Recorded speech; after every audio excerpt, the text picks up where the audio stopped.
Hello, ChessTubers! Welcome back to the Opening Traps Speedrun, Episode 2. Today we're making a few smart adjustments to the format to make it faster, sharper, and even more exciting for you. First of all, we're switching to a 5+3 time control. It's faster paced and a better fit for the aggressive style of this series. Also, some quick housekeeping.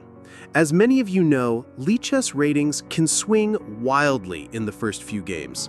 So behind the scenes, I played, and let's say creatively lost, a bunch of games to stabilize the rating. That way the real challenge begins now, from a balanced starting point. Otherwise, this speedrun would have hit the top way too fast, and where's the fun in that? So buckle up. New traps, new opponents, and hopefully new victims. Let's get into it. Okay. This time I'm black. Let's go. E4. Nice and sharp, just the way we like it. For the first few moves, I'll stick to standard mainline responses just to see what our opponent has in mind.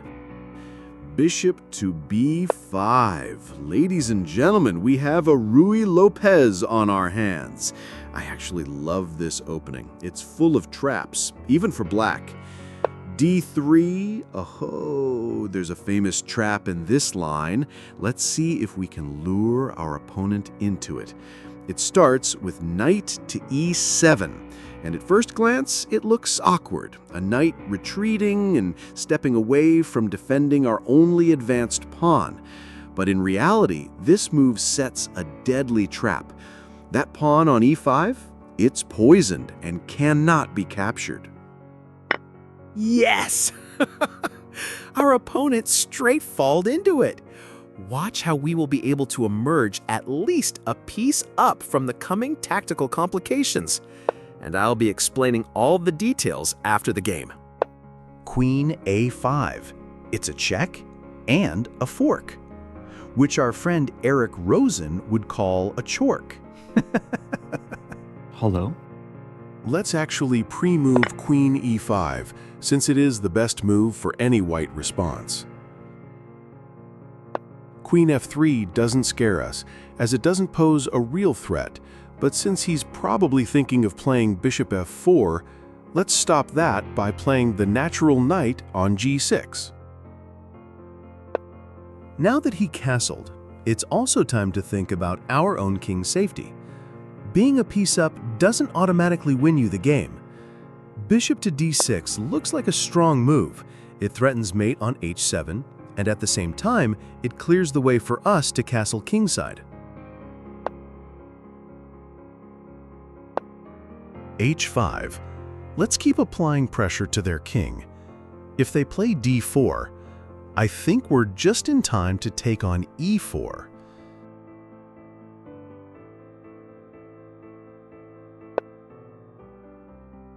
Now, the threat of d4 is starting to feel very real. Let's preemptively move the queen out of the line of fire.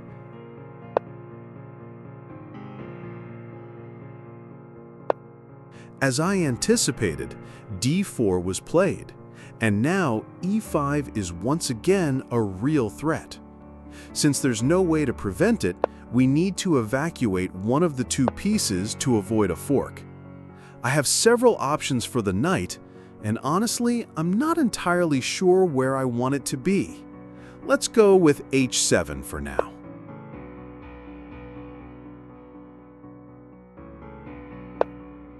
h4 doesn't really strike me as a good move. I get that our opponent is afraid of knight g5, but even if that happened, he could simply take the knight with his bishop.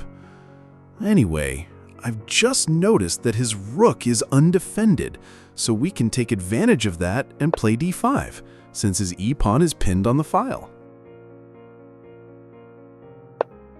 Let's not even think about it. Bishop g4 activates our last minor piece and attacks their queen. Right now, the position is calm. Neither side has any immediate threats, so we have time to think about long-term plans. I think white is aiming for bishop takes g6, trying to double my pawns and turn his e-pawn into a passed pawn. I could move a knight to defend the other, but that would block my own rook and feel a bit too passive. Let's go with queen to e6. It puts the queen on a better square and keeps all our options open. By the way, this is a good moment to assess the position. Besides having an extra knight for a pawn, we can see that white still has 3 undeveloped pieces, while black's only issue is that we haven't castled yet, but we'll fix that as soon as possible.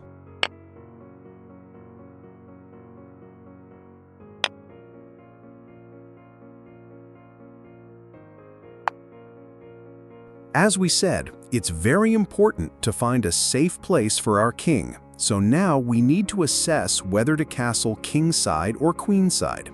Kingside looks like the safer option here.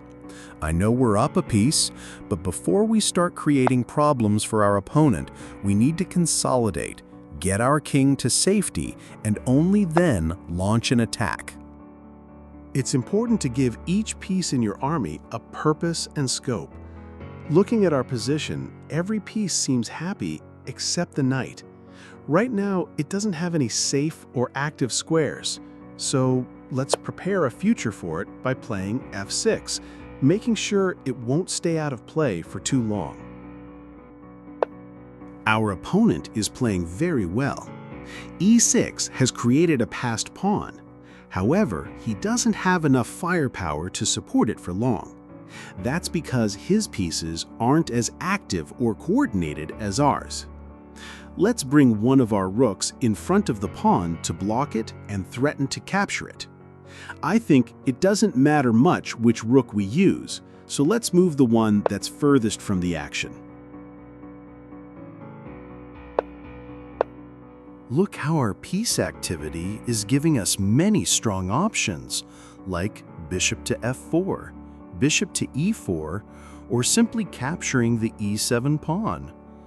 Meanwhile, black's only active idea is knight to c5, and even that is easily shut down with a simple b6.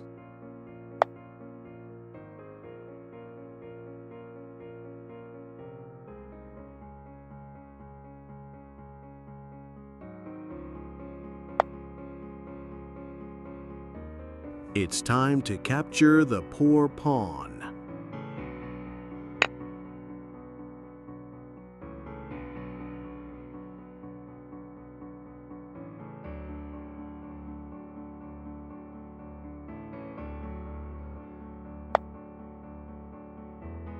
I have many good options.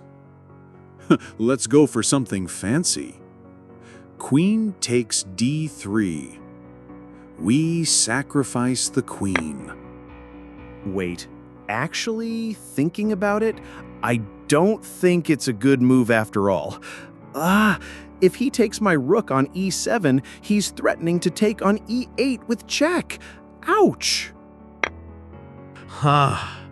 Thanks God he took my queen.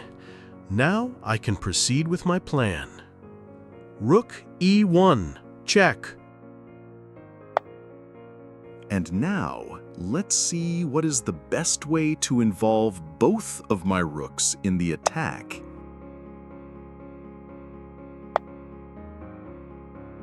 Yep, I think the end is near. But let's remain focused.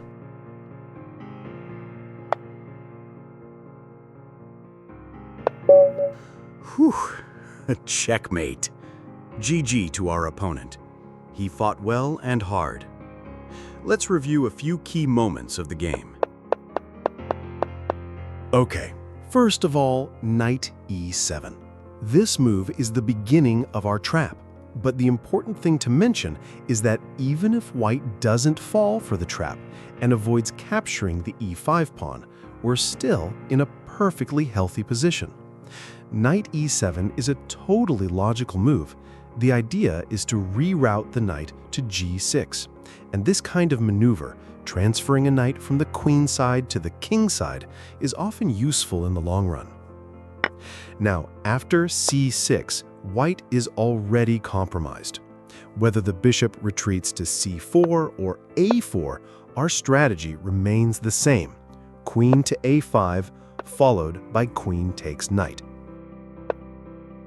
The only critical moment to watch out for is if white finds the stunning move, knight to c4. In that case, we can't blindly grab the bishop, or we'll get checkmated in one move. But don't worry. After the calm move d6, which quietly covers the d6 square, white is still going to lose a piece. After the bishop retreats to a4, we strike with b5, forking the knight and the bishop, this time with a pawn. And that wraps up episode 2 of the Opening Traps Speedrun.